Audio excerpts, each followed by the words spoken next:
Okay, I should be live. ah, Not a terribly eventful week this week. Sometimes when I move around, though, you might notice some forestation going on in the background. I had to bring my hibiscus in because it's going to freeze tonight. On the plus side, that means I'll be using my cook stove before too long. Starting to work. Starting to cool off enough. It's going to warm up later on in the week, though, so it ain't going to be too bad. Got to get hold of my wood guy. Got enough wood on hand for 2/3, maybe 3/4 of the winter. And I got another semi-load coming, but I haven't heard from him yet. And he should be getting back to me pretty soon. But I'd like to get it cut as soon as I can and split up. So, because it's going to be fairly green yet. But if you cut it and split it fairly small, put it towards the front of my wood wagon so you use that last, it'll be usable at least by the time we get around to burning it. So other than that, like I said, not a whole lot of really eventful things going on so far this week. Didn't really find anything out wandering around. I am working on some pans for the guy I work with. I'm selling him a number 10 Wagner ware. He's got a big number 12 unmarked Wagner ware and a nice little Griswold waffle iron he wanted me to clean up and restore for him. I got him in the oven right now in their seasoning. The big skillet, though, has been kind of giving me fits. Cleaned up real good in the lye bath, ran it through the electrolysis, scrubbed everything down. And it was nice and clean. Got the first coat of seasoning on there. And the bottom of the cooking surface had kind of a rusty brown look. And usually, if you get a little flash rust when you're washing it, that's no big deal. That'll usually wipe right off when you wipe off your first coat of seasoning. But this time around, it kind of stuck there and looked kind of brown and nasty. So I scrubbed the hell out of it and, got most of it off. It still looks a little bit brownish, but it isn't obviously bad like it was before. Never had one do that to me before. Kind of weird. But it should come out all right. We'll see how it does after I give her a couple of more coats of seasoning. Yeah, and Cynthia got her kettle already. And Brian should have his waffle iron. I haven't heard back from him, but I think it was delivered on Monday. There's one that was supposed to be there. But yeah, the giveaway prizes have made it to their new homes, and hopefully they're enjoying them. Cynthia says she's going to make some gumbo in it. Yeah, that would be good. Got a lid that already fits. That's even better. But yeah, it should be pretty much ready to go. It's not really heavily seasoned, and heavily used, but as you use it, it should definitely season up good for you. But anyway, let me go back here. I see Cynthia's in there, and back all the way up here. See who's watching. She's a corpse. Natchez River catfish. Raymond, it's good to see ya. New England Vermonter, cooking weather. Yeah, it's almost here. Gotta get all the stuff cleaned off the top of my stove. Gets to be a catch-all in the summer. It's a nice horizontal surface to pile stuff on, so it ends up getting stuff piled on it. But I'll get that all cleaned up here.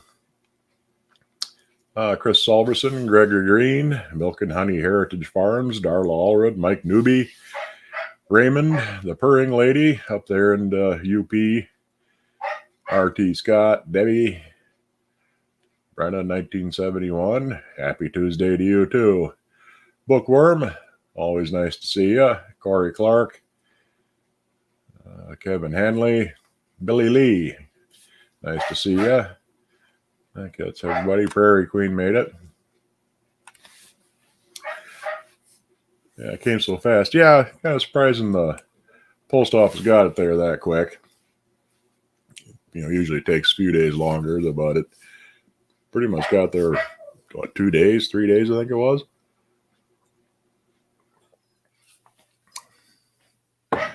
They must be getting their act together a bit. But anyway, getting settled in at the new job a bit, finally getting the schedule worked out. to where I got some idea at least. Yeah, it's that dog starting in. Getting settled in to where I can at least start making some plans and have a rough idea what I'm going to be working. It's a rotating shift, which is kind of a pain, but it's nothing too serious. And I always preferred working nights. You know, if it was up to me, I'd just work straight nights and not have day shifts, but it rotates through all 3 shifts eventually, so it is what it is. You gonna shut up, dog? He'll start in a second. Yeah. Let me let this idiot in, and I will be right back. I'll stop my camera quick.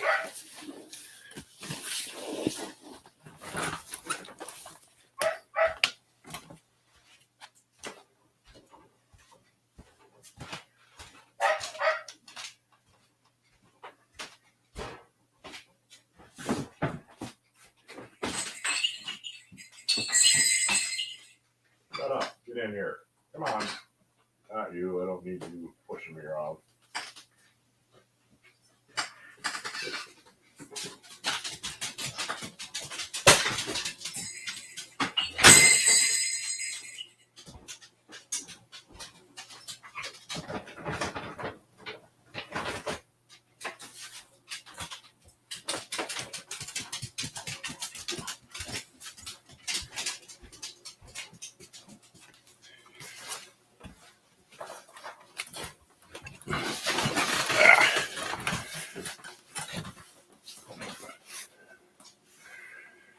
Okay. Turn the. Whoop. I don't need that. I need my start camera. There we go. Okay. Yeah, I just let Milo in, so Jesse's disappointed, but he's a little bit much of a pain when I'm trying to do a show and he's trying to climb on top of me.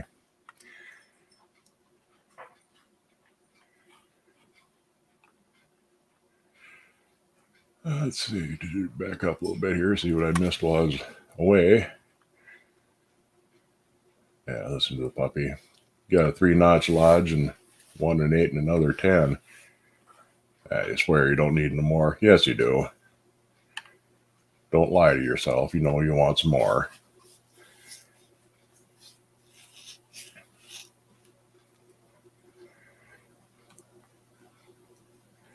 Yeah, I just want in. Didn't want in all day. He always waits until I start the show before he starts yapping and wanting to come in, throwing a fit. If I wasn't on camera, I wouldn't hear a peep out of him until I was about ready to go to bed and bring him in anyway. What happened? What works to stop a leaking stovetop? Your old home comfort smokes way too much. Usually it's not really the stovetop that's leaking. If it's smoking way too much, you're not getting a good enough draft. You're not getting enough draw on your chimney. And, it's probably your problem. You're just not getting enough draw through your chimney. There might be something stuck in the flue somewhere. Clean your chimney out, which you should be doing once or twice a year anyway if you're burning wood. But do that first, and that'll probably take care of it. It could be your chimney isn't quite high enough and you're not getting a good draw, or if the trees have grown up around your house and you don't get good draft in the chimney. But I would look into that first, because usually it's not an issue with the stovetop. It's a problem with where the smoke is going. Who did the drawing of the dog and the cat? That was Christina Blackfeather, who did a painting of Jesse and his cat. Let's see. Can a fire damaged pan be restored? They usually can. They're a little more vulnerable to cracking after that because they don't really heat evenly. And it burns some of the graphite out of the iron, especially on the surface. You'll never really quite get that, red blotchiness out of them. But they can be. And they can be tough to season. They don't want to take seasoning very well or very evenly. But if you keep working at it, you can get them to eventually season up. And you can keep using them. So, and I found pans that were, deeply encrusted with stuff, get them all cleaned out, and you can see that they had been burned off at some point in their life. So yeah, you can definitely do that.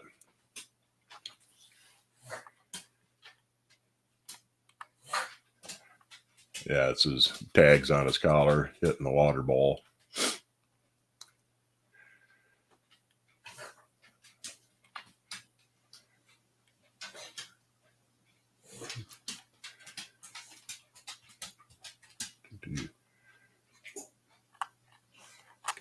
You're finally over it. Both lost altogether 30 pounds.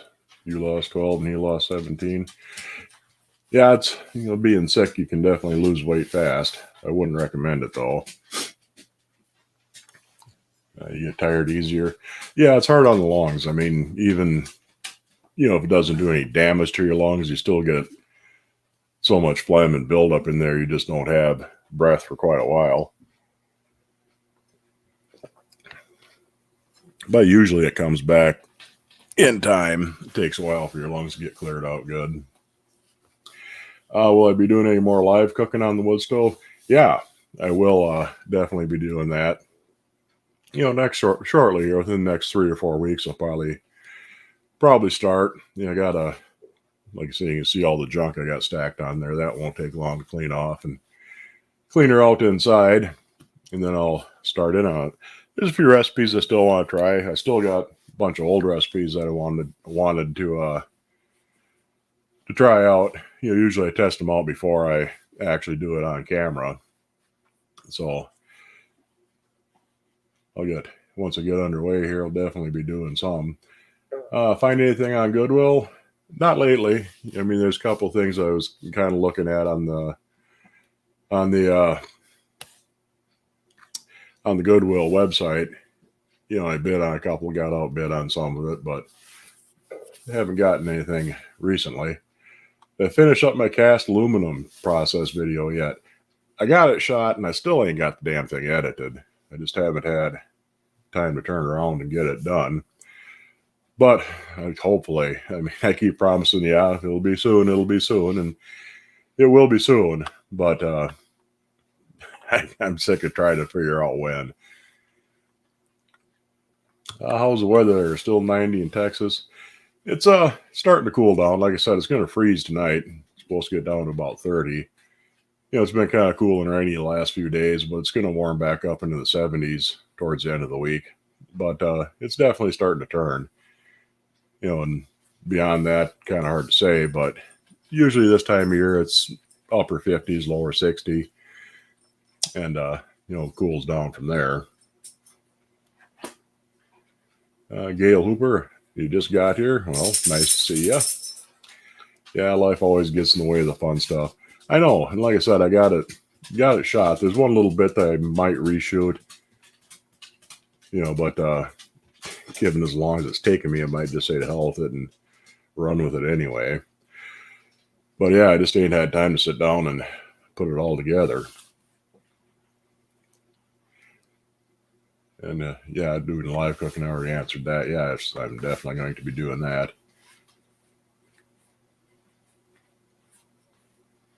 Came across on a focaccia bread recipe, and I want to use that technique with my sourdough bread, but I got to get my starter out and get that fed back up. It's been laying dormant in the fridge for months now. And you can, sourdough starter will, if you keep it in the fridge undisturbed, you'll just let the hooch build up on top, that brownish liquid. Make sure that the sides of your jar are clean when you pour it in there, because if you have stuff up on the sides, that'll get moldy on you. But if you just pour it straight in a clean jar, don't slop around on the sides, then put it in the fridge, leave it undisturbed, it'll last for, pretty much indefinitely. You just stir that hooch back in, start feeding it again, and it'll revive real nice. Just keep asking, because I think I have what I have is a nice Griswold tea kettle.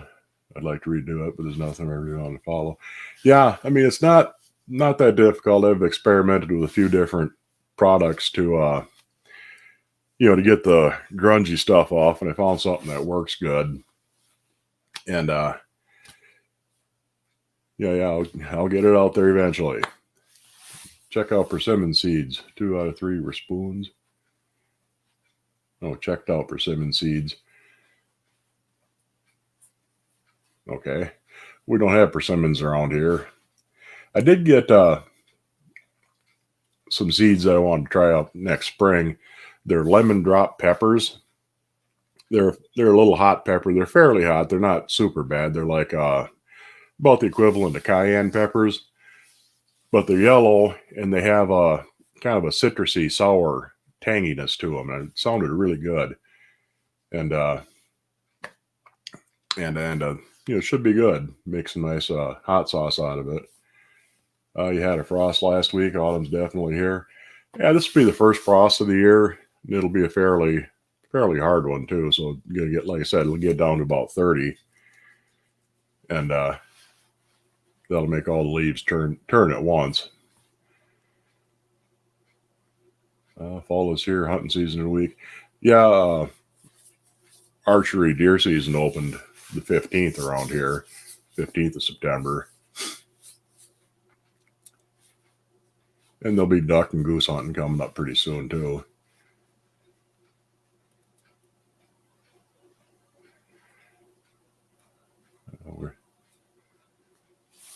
Where is that at, Mike? Yeah. Snowing here in October, goes through to the end of April. Yeah, around here, it's over the last 20 years or so, it's like winter has shifted by about 2 weeks, maybe 3. It used to be usually had snow on the ground by Thanksgiving, and the lakes were at least skimmed over with ice. But now that seems to hold out more into December, and it stays cold and nasty longer in the spring. Not that we ever get much spring. I've ever fixed irons that are cracked. It can be done, and that's another video I've been hoping to get to and still haven't got around to it. But you can weld them if you have a high nickel welding rod. It's like 55% nickel, or a high nickel wire for a wire feed welder. You got to preheat the whole thing first. You got to have it prepped out. It's a bit touchy, but it can be done. If you have to pay to do it, it's going to be expensive. If you can do it yourself, it's a lot cheaper, but it's still going to be, it'll pretty much wipe out a value that the pan has, unless it's something that has a lot of, sentimental value. If your idiot nephew breaks a handle off your great grandma's skillet, you can put it back on. And depending on how good of a job you do of it, it can turn out fairly good. Leaves haven't even changed in Vermont because they say it was dry. They haven't changed a lot around here. I mean, they faded out a bit, and there's always a few real early ones like the sumac. They turn red real early. And a few of, a few of the little maple trees, those will turn pretty fast. But, yeah, other than that, they haven't really changed much, but that'll definitely happen this week after it freezes tonight. Everything will turn in a few days. Let's see.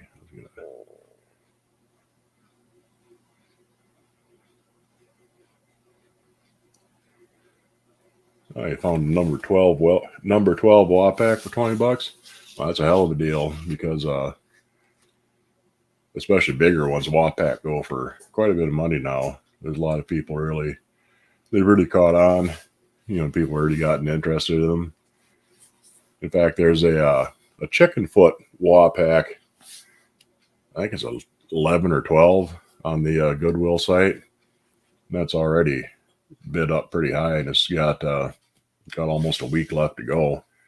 I forget what it was going for. It was well over 150. I think it's getting up close to 200 almost. Yeah, braising works well after heating it up. Yeah, braising does work, but it's big obvious repair usually. It's kind of hard to make a real neat looking braise. And even if you do, it's still it's a different color. It's brass on the cast iron, so it's obvious it's been repaired. But it works really good too. Do you take the bail off your Dutch ovens when I do electrolysis? No, I just leave them right on there.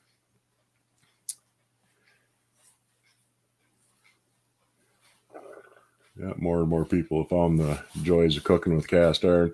Yeah, it's really, really started to come back. Teflon has taken a lot of hits, and the PFAS is the family of chemicals that Teflon is in. It's been getting to be a real problem. They use it in firefighting foam a lot, and it's getting into the groundwater, and you can't really get it back out. Stuff lasts forever in the environment. It's inert in the environment, but it's not good for the health. So a lot of people have really been switching over to cast iron the past 10 years. And then after the pandemic, a lot of people, even more people, really started getting into it heavily because they're worried they're going to end up having to cook over a campfire, and they wanted a pan that wouldn't melt on them.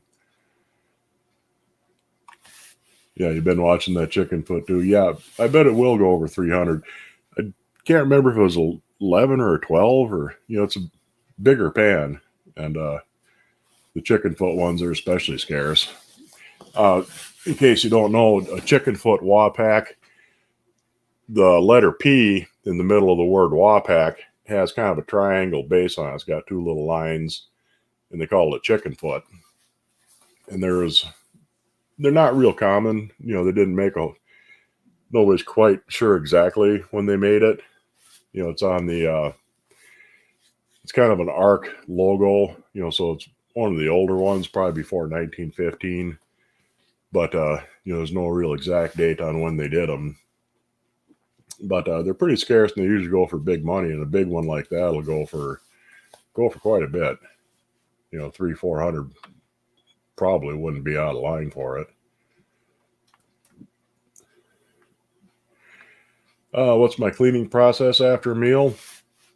It depends. If there's nothing stuck to it, like if I fried eggs or potatoes or something like that, just pour off the extra grease and wipe it out real good with a paper towel.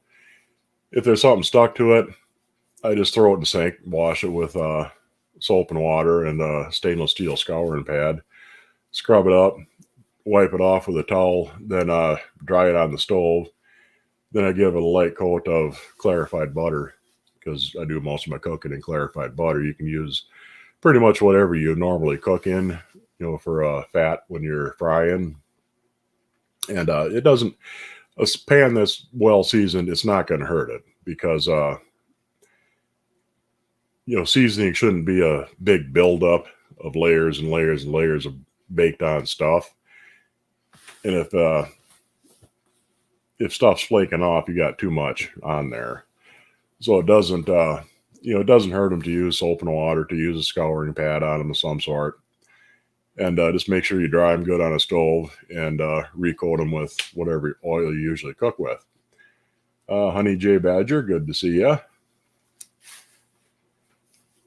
Yeah, I love your cast iron. Yeah, I've been using them for a long time too. Pretty much all of my life I've been using cast iron. But I really got into restoring and collecting them here the last 5 or 6 years, I think it is now. Actually saw clarified butter at Walmart.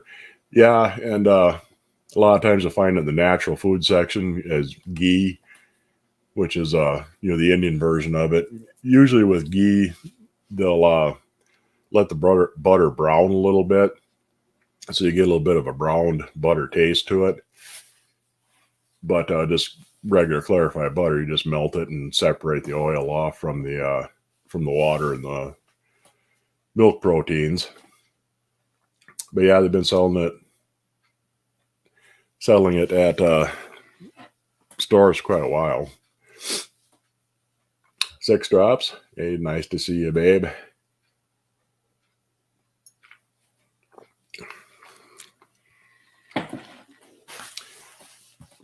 Morgan Freedom. Yeah, you got to keep that wild turkey on hand, otherwise terrible things can happen.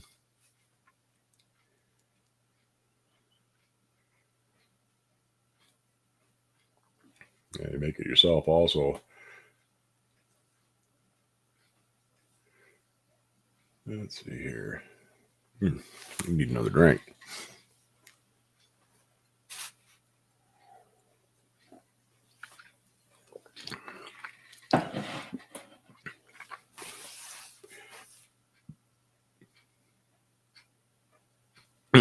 Okay, there it's down. Just about choked on that. Any shots tonight? No shots tonight. I'm just drinking mango Kool-Aid. I usually save the shot. I always do shots when I do the cooking videos, and pretty much anything else that I do for videos. But haven't been doing a whole lot of shots lately. Let's see here. Does sound good though. Probably should have one later before I go to bed.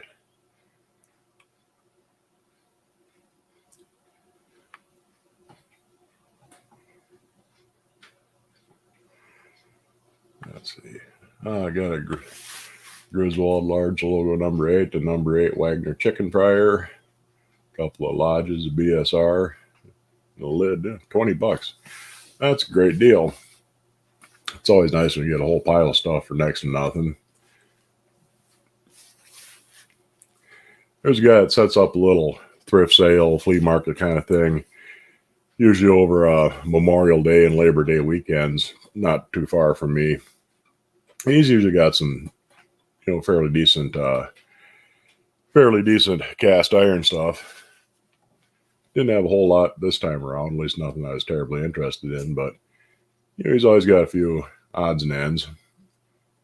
So it's kind of nice to see him. And it's nice to have somebody come close by and set up something like that.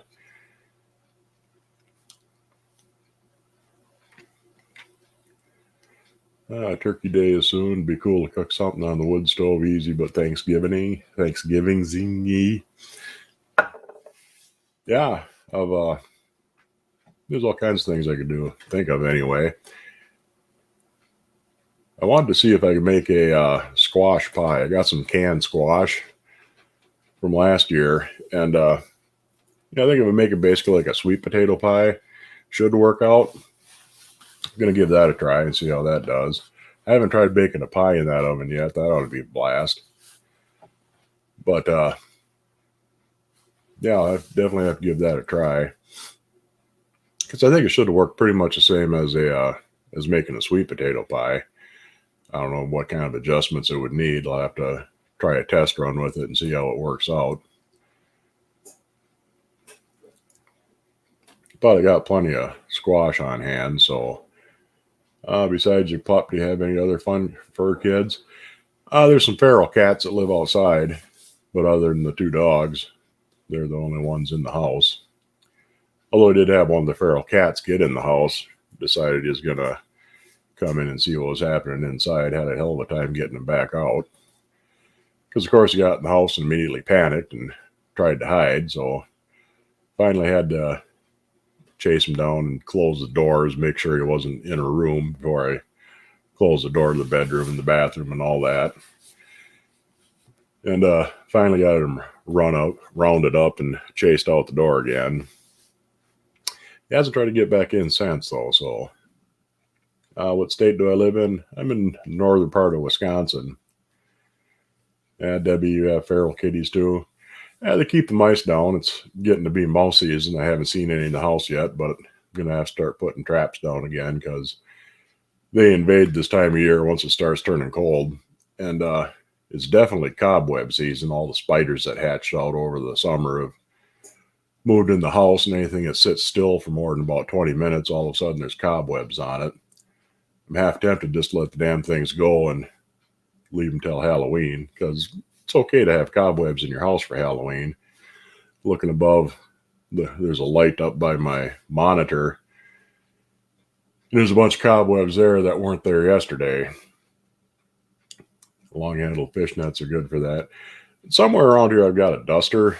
It's a long handle. It's got a rainbow-colored floofy thing on the end. Works real good for knocking down cobwebs. But yeah, like I said, anything that sits still for more than a few minutes, all of a sudden there's spiders crawling on it and cobwebs all over the damn thing. Made horseradish pie when you're 7. Thought it was rhubarb. Wasn't very good. Yeah, I don't think horseradish tops would be all that good. Maybe if you cooked them right, but I don't know about pie. You don't get mice, but you get shrews. Yeah, I've had a couple of shrews in here too. They're a pain to trap. About the only thing you can get them with is a glue trap. You meant for catching the cat. Well, you got to get them out from underneath things long enough, and they see the net coming. But I haven't had to catch any of them since. They actually grow a lot of horseradish around here. There's a big, it's Silver Spring is the brand name. They make a lot of horseradish and different flavors of mustard. And they got big fields around here where they grow the horseradish, and it's pretty cool. I think they grow it for 2 years before they harvest it. And they rotate the fields pretty regularly because I guess horseradish takes quite a bit out of the soil, so they rotate it through with soybeans and corn, for 4 or 5 years, and plant it down to horseradish.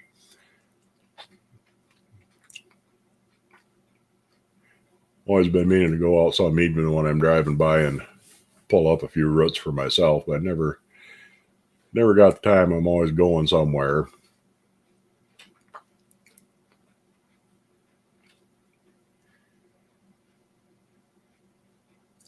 But yeah, I'll have to get my mouse traps out and get them baited. Not sure if it's fact, but you heard that in Pennsylvania, you're within 10 feet of a spider at all times. Yeah, I think it's pretty much like that everywhere. You usually don't see them, but there's tons of them around. Your Uncle Horseradish taught me to eat it like apples. Yeah, I like horseradish. I mean, it's good stuff.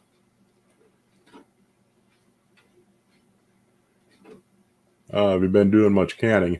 Not a whole lot. I canned up some peaches, and pretty soon here I'm going to get some meat and make up another batch of hot beefs because I'm out of that.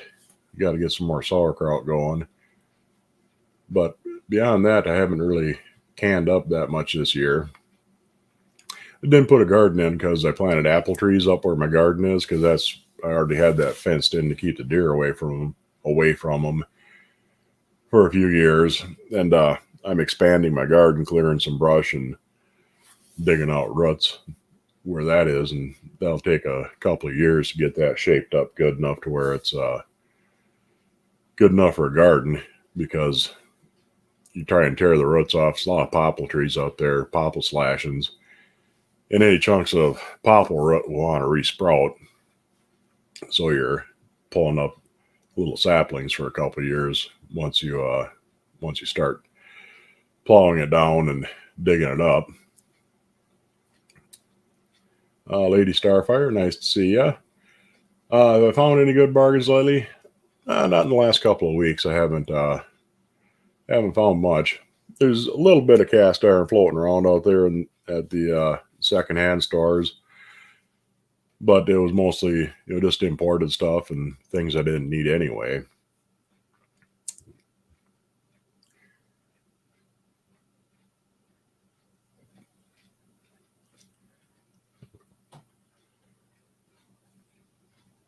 But yeah, I should get some more done on the garden before this fall, the stuff that I'm digging up, because I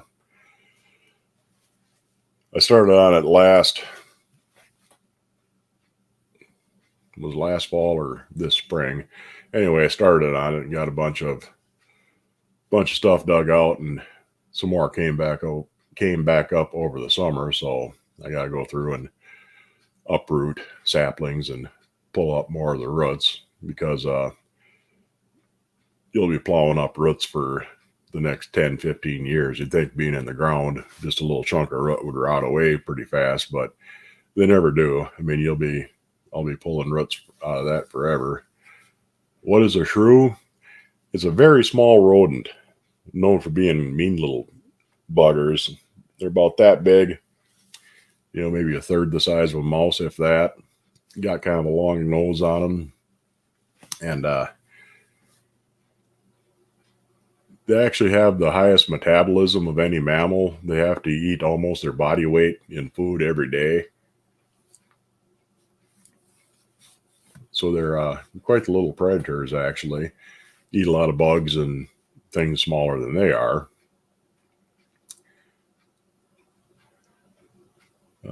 What's a mudbrooker? Someone who lives in Mudbrook. They're adorable little devils.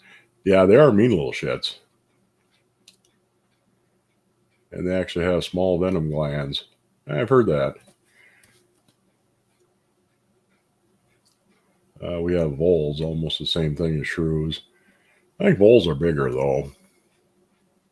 But yeah, the shrews, I mean, they're vicious little critters. I mean, if they were any bigger, they'd probably be dangerous.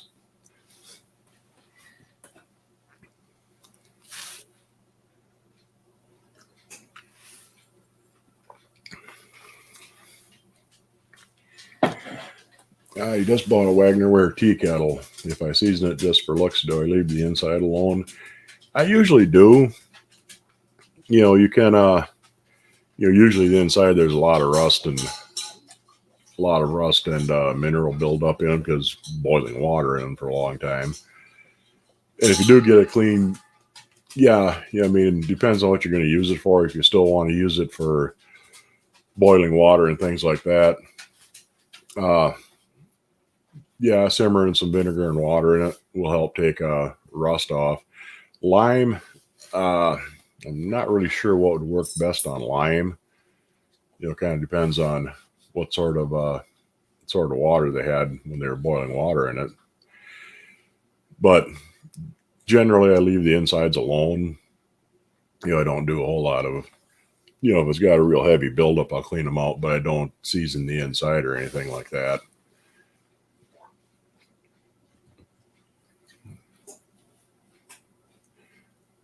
Venom, they're little rat snakes then.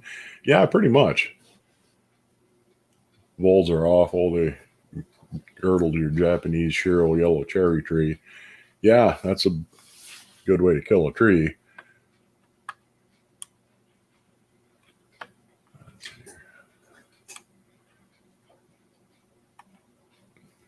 Lady Starfire, you're going to go cook dinner now? Well, we'll see, yeah. Saw an Erie Spider tea kettle on eBay today, $2,500. Yeah, it'd probably end up going for more than that.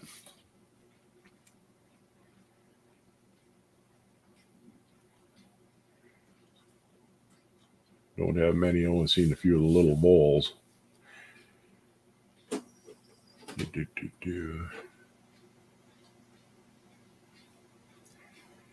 Yeah, you can season up the outside, like a normal, assuming it's cast iron. You can season up the outside like you would any other cast iron. But yeah, I usually don't mess around with the inside too much. Clean them up as best I can, but I don't season them up any.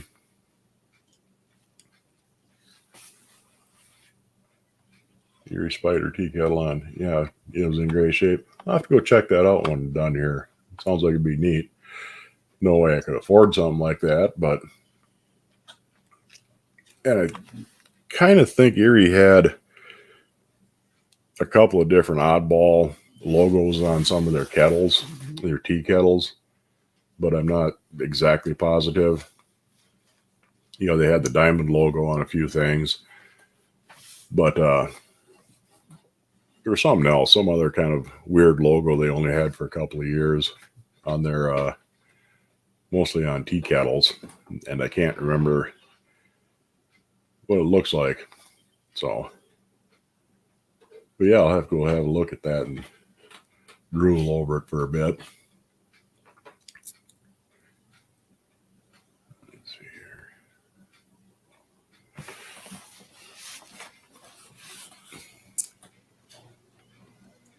Yeah, was it trimmed in gold? Spiders on the top opening. Huh.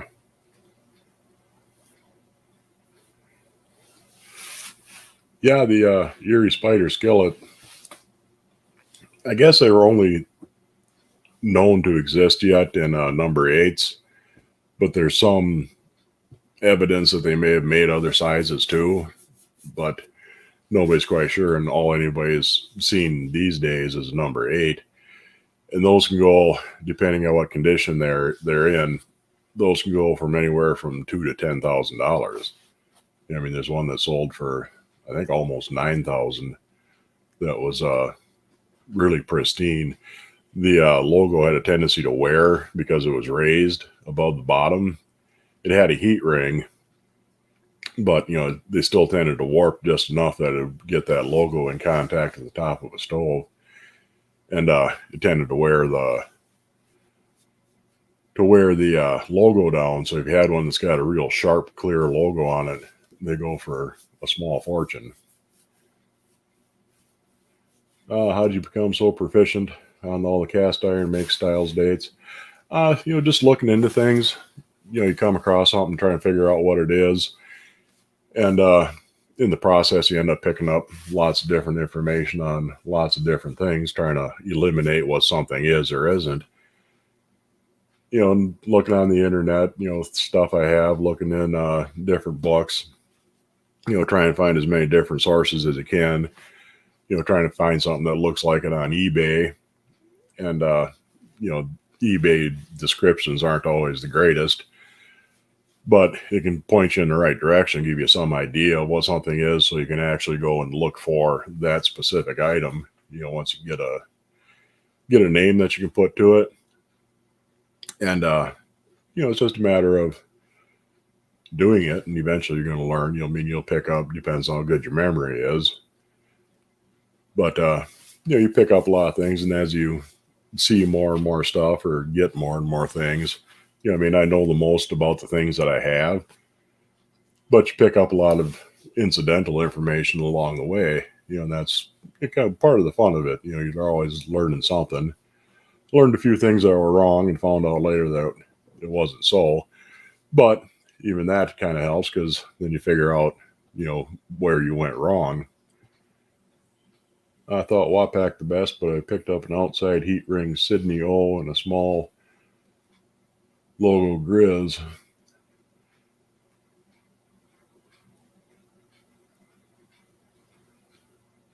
Yeah, the Wapak's probably worth the most, but the outside heat ring, the old Wagners are real nice pans.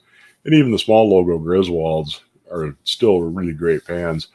The prices on them have come up to where they almost match the large logo. For a long time, there was a lot less interest in the small logo Griswold. But over the last couple of years, the prices have picked up to where they're almost the same price as any other Griswold, really. Saw a spider at an auction last thing, went for $1,500. And the spider was a roach, but the seller found her at Goodwill for $10. Yeah, as long as you can identify it definitely as a spider logo, it's going to be worth well over $1,000, assuming it isn't cracked. And even if it is cracked, you get $1,000 for one, I would bet. Long time no see. How's everything? Doing good. Started a different job, changed careers, going into the boiler running business. How country? Thick grilled pork chops and your meat press. This number 8 sat iron does great. Yeah, it would work good.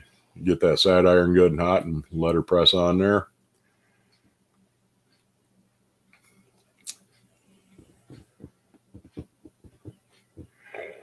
Glad to have made alive, but there's a shower call in your nasty, hard-working body. Well, you go get yourself cleaned up there, Tammy. Go enjoy some hot water. But yeah, sat iron. Never thought of that, but yeah, that would work. Great for a bacon press or a meat press to hold your, sear the top of your steaks, cook her a little faster. You're going to have to try that. Because I got no lack of sat irons around here.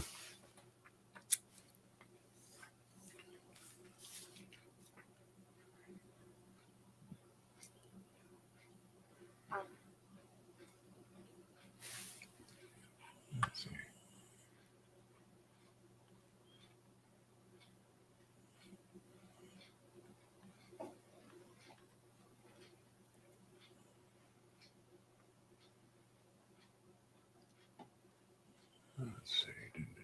I thought I missed something here while I was yammering on about something else.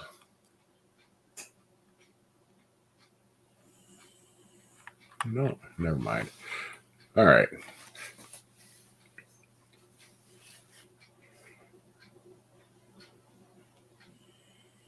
Did you ever get them cones figured out? Oh, we skipped ahead a bunch of them. No, I still haven't. I mean, they worked great when I was working them up. Trying to get the cones working good. They rolled up nice and crispy. Then when I go to try and film it, they just don't work. I don't know what the hell the problem is. Watch two assistants struggle to hold a 2.5 pound dog still to get its shots. Never been so proud of a dog in your life. Well, yeah, that dog of yours is quite the savage looking beast, 6. So, most people would have at least 3 people on hand to hold him down.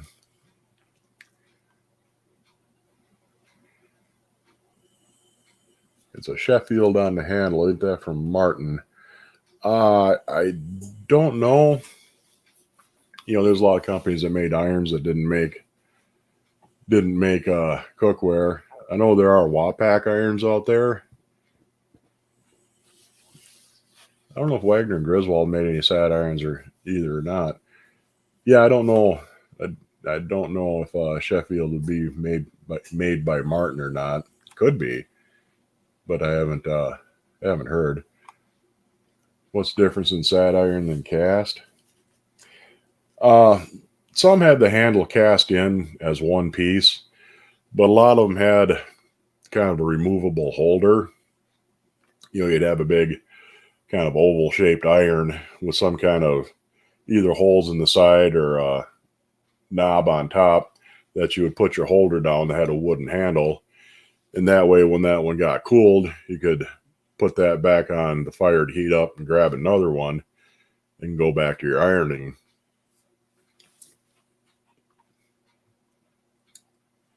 But other than that, they were cast iron and they, milled them real smooth on the bottom so it wouldn't snag your clothes. Works way better in regular meat press. I bet it would. It would, it'd hold the heat a lot longer because it's a lot more mass to it. Am I close to getting the stove going? Yeah, within the next 3 weeks here, I should probably have it cleaned out and ready to go at least. So happy with that thing. Well, I'm glad your dog is working out for you, 6. There's nothing more disappointing than a dog that just doesn't work out. I hate having to fire dogs. It's really a pain. Putting a mini marshmallow on the bottom of the cone is old school. Yeah, I mean, I don't know what in the hell the problem was, or still is. I tried it a little bit about a month and a half ago, I think it was. I was going to try to make some cones and make some ice cream because it was nice and hot out, and damn things just wouldn't work for me. Is there a set time for getting the stove going? Well, when it's cold enough during the day that it could use a little bit of heat overnight, it doesn't get too hot in the house. I know Wapak made clothes irons. Yeah, they did, and they were most of them are cast in one piece. They had a handle cast right into them, and the ones I seen, they always had the chicken foot P on Wapak on top of the handle. Be kind of neat if I ever come across one. I'd definitely grab it if it wasn't too outrageously expensive.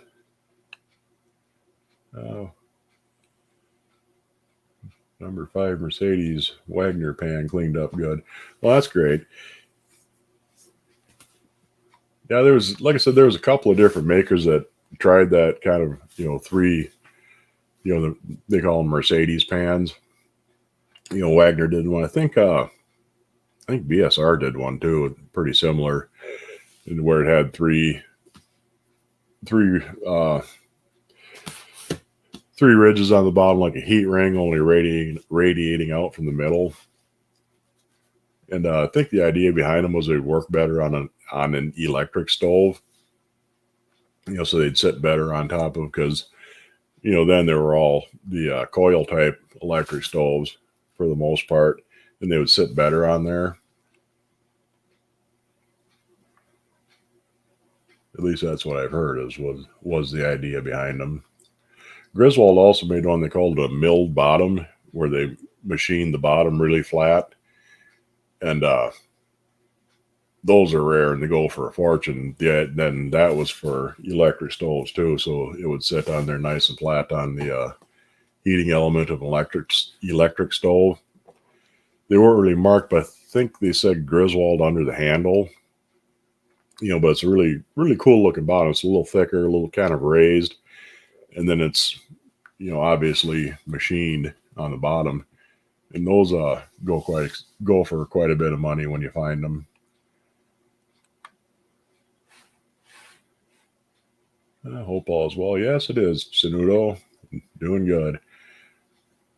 Finally getting settled in at the new job at the new job, so I'll have a little bit more regular schedule, so I know when I'm going to be able to do things. I'm not sure if I'm going to have a show next week or not, because we haven't got the schedule for next week beyond Monday. But I'm working a night shift on Monday, midnights, so I'd probably work, Tuesday night, but I wouldn't have to be into work till 11, so kind of tentatively planning on a show right now, but if something comes up in the meantime where I know for sure, I'll be sure to let everybody know if there will or won't be. Fairly sure there will. What I won't be able to do is when I'm working 3 to 11 on second shift, but working days or nights, 11 to 7 or 7 to 3, it shouldn't be a problem. I found a maid of honor meat grinder. They're hard to find, but not worth much. Yeah, I see a lot of meat grinders. Usually they're like Universal. They were a big name in meat grinders. And you see tons of them in secondhand shops. And I've been meaning to get one just to have a hand meat grinder around. I've gotten a meat grinder attachment for my KitchenAid mixer, and it works real good. But a lot of the old meat grinders you find, the old cast iron ones, the blades are dull on them, and most people don't know how to sharpen them. The trick is you don't try and sharpen the edges. You want to sharpen it. You want to make the face of the blade as dead flat as you can. And to really do that, you need a diamond stone, because if you use a regular whetstone, they get a swale, in them. They get a swale in them over time, and they're not truly flat. Where diamond stones are either steel or something else embedded in diamonds embedded in the steel, so they will stay true. And you just sharpen that blade on that and get the face of it really flat, and then that'll get the edges, the edges of that star shaped cutting wheel in there, and that'll get them get the edges sharp. Rather than trying to sharpen the edge, you got to smooth up and flatten out the face of it. And that's the same thing if you have a hand plane. Most people try and sharpen a bevel on them, but what you really got to do is get the back side of it dead flat first, and then shape your bevel, and they get a lot sharper, and they stay sharp a lot longer if you do that. You got a black lock iron you use as a press. What's the most I've ever paid for cast iron? I think the most was for that big favorite roaster. What did I give for that? $275, $300 for that, I think it was. But the vast majority of my stuff is 40, 50, 60 bucks in there, or under 100 at least. There's a few things I paid 100, 125 for, but most of it's a lot cheaper. And yeah, I think $275 or $300 is what I paid for that great big favorite roaster I got.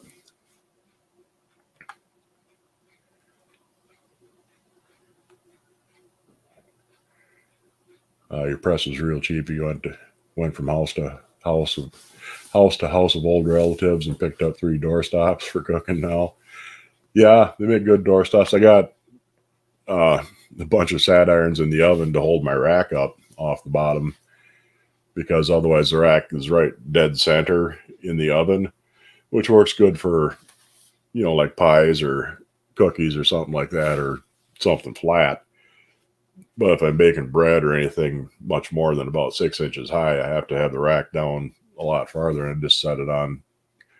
Got a sad iron under each of the corners.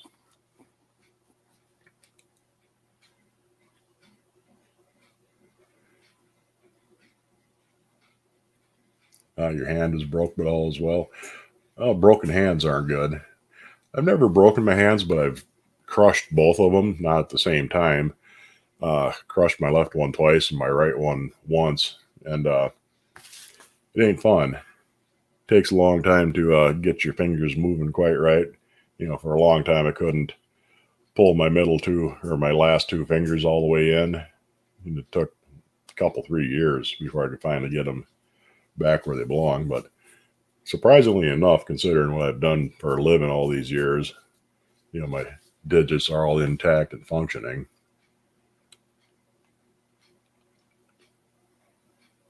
I mean, the right one, when I smashed my right hand, it's because I dropped a transmission on it, and it swelled up so bad that the skin split. Didn't break any bones though.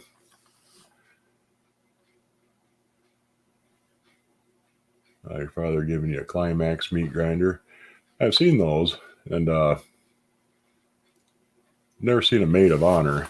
Yeah, Griswold made a meat grinder too. How many meat grinders do I have? Just got the attachment for my KitchenAid. I don't have any of the old cast iron hand grinders.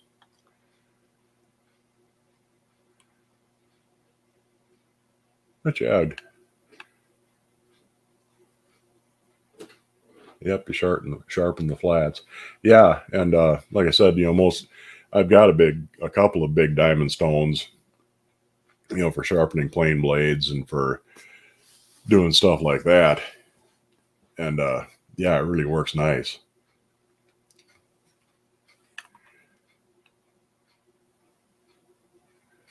But yeah, if you want to send me along a meat grinder at some point, Billy Lee, I would appreciate it. I definitely get her tuned up and get some use out of it.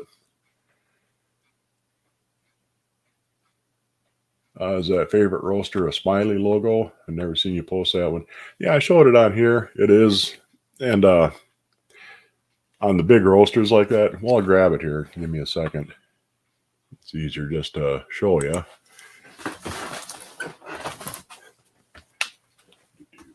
Turn my light on so you see what I'm doing.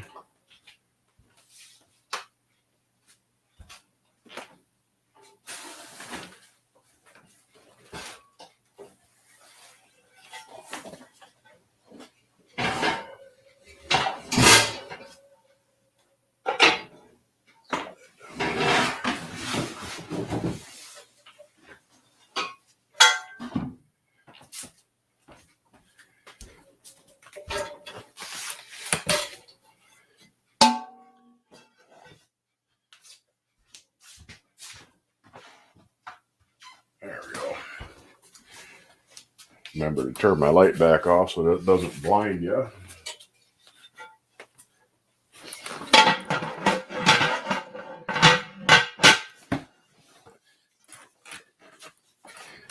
Get myself sat back down. There we go. All right. Here's the massive favorite roaster. The inside of the lid, they made the handles a separate piece, which was fairly common. A lot of times they make the handles a separate piece and cast it in when they poured the rest of the lid. But in this case, they had little pegs that came through and kind of peened them over. Get that set down over there. Been trying to find a rack that'll fit right on the inside, because there is a trivet for these, but the odds of finding it are pretty slim. They got a couple that almost fit. This one here is probably the closest, but I got to do a little modifying on it because it doesn't quite get to the bottom. But a little bending and twisting, and that one should work for a trivet. And I got that one for 50 cents, but it's a little too small. Anyway, That's a number 3. They made 1s, 2s, and 3s. 3s was the biggest. And my handle for my camera's in the way. But that's a smiley logo. But if you can see it there, it doesn't say Pequa in the middle. It just says favorite ware. And all of the big roasters are like that for some reason. I get that. I get it close enough if I flip it upside down. There you go. But you can see, yeah, it doesn't have doesn't say Pequa in the middle. Why are they called sad irons? I don't really know, but that's what they're called.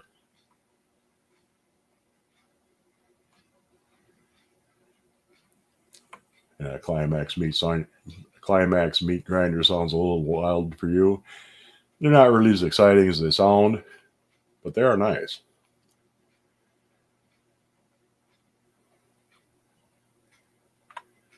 Get caught up here. Use your Griswold meat grinder for deer meat and make your own Slim Jims. Yeah, I've done some, whole meat beef jerky in my dehydrator, slicing the meat into strips. But I haven't made any of the chopped and formed or the little meat sticks yet. Show is now rated R. Well, YouTube might throw a fit, but I think we'll get away with it. And upstairs in the attic, I gotta get up there one of these days. I'm pretty sure I still have an old cast iron sausage stuffer, the kind of curved deal like that with a little spout on the end and the handle to press it down. I'm sure I got it. I'm not sure what shape it's in. Wasn't too bad last I've seen of it. Yeah, it's a monstrous old roaster, and you very seldom find any of the favorite roasters at all, especially not the number 3s. If it had the original trivet for it, it'd be really expensive. I mean, I've seen without the trivet, they usually go $400 or so, and with it, I don't really know what the hell they go for. They might go for $6 or $7 because if you got a complete one, it really bumps the price up if you have the original trivets with it. But yeah, I did a video with that. I made a couple of nice pork roasts in it, breaking it in. Somewhere on my channel, you should be able to, if you go looking through it, you can see this thing in action. Yeah, you pay $300 for it too. Yeah, you just don't find the really, any brand, you just don't find the really big roasters all that often. You see some ham boilers, they call them, and they're pretty similar shape. They usually don't have as much taper to the sides. This is tapered a little bit from top to bottom. And a lot of the ham boilers are more straight-sided, but they're pretty similar. And the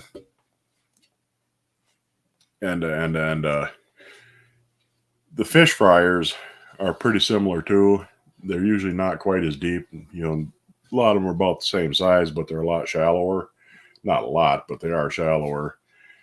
And those go for pretty good money, especially the Lodge ones where they have a wildlife scene on the lid. I've seen those go for $300-400 too, for some of the Lodge ones with like deer. They had deer and they had fish, different wildlife scenes on them. They're really cool. What's the thing weigh? I don't know what it weighs. It's a pretty hefty chunk of iron. It's probably a good 15 pounds, maybe a little more with the lid. Definitely would have given Grandma workout hoisting it in and out of the oven.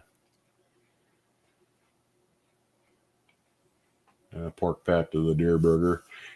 Yeah, that you got to be sure and trim all the silver skin off of venison. Otherwise, it gives it a nasty, tallowy taste. A lot of people say, venison tastes so gamey. Yeah, it does have a gamey flavor to it, but a lot of times it wasn't trimmed right. And if you leave that membrane, that silver skin on the meat, it gives it a bad taste.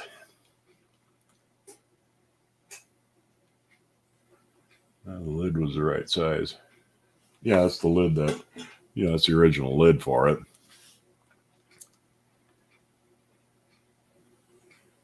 The word sad in the old days meant heavy, I think. That could be. Like I said, I don't know why they named them sad irons.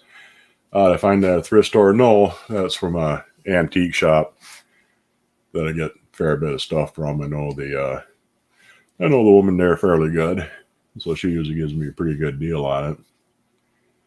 Anybody else, she probably would have charged them more. I got this and a couple of other things from her that time. I forget what all I got when I got this. And then I showed you last time I got that Arc Logo Lodge with the lid, and got a hammered Wagnerware. Got that from her last time around. Big enough to put a couple number 8 trivets in it. Yeah, like I said, there's an actual trivet for this. If you'd ever find it, but pretty unlikely that you ever would find a trivet by itself. And like I said, they made number 1, 2, and 3 sizes, so there's 2 sizes smaller than this. It's still pretty good size.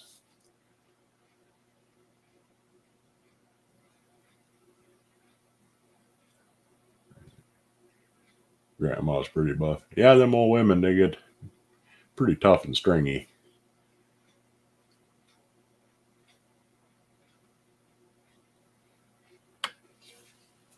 Yeah, they say soak in milk for deer meat. Never did. Yeah, I never did it either.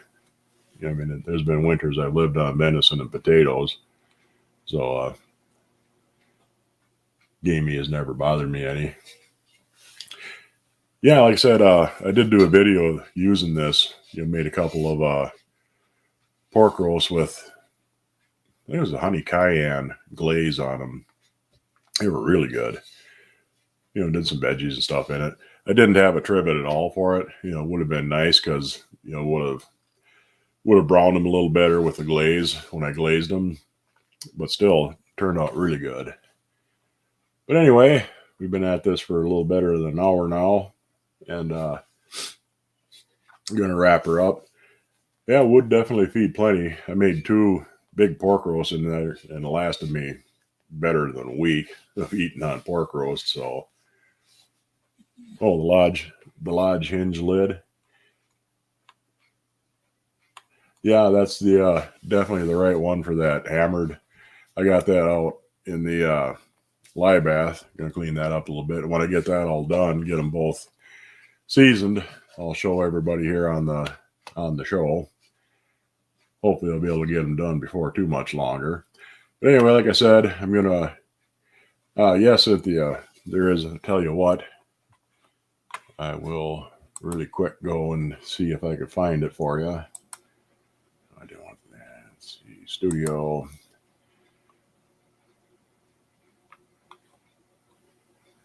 Let's see, to find it here. Hopefully it isn't too far down the list.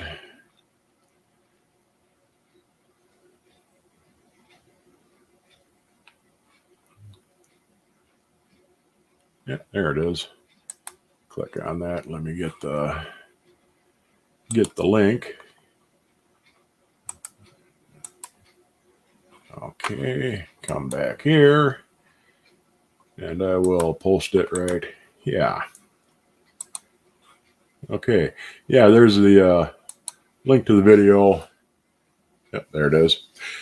There's a link to the video using this. I made it was honey cayenne glaze for the pork roast.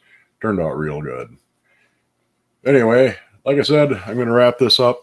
Should be a show next week, about 90% sure, but if something comes up, I'll let you guys know ahead of time as best I can. And hopefully have a great week, and like, subscribe, join, all that YouTube stuff. And I'll see you guys later.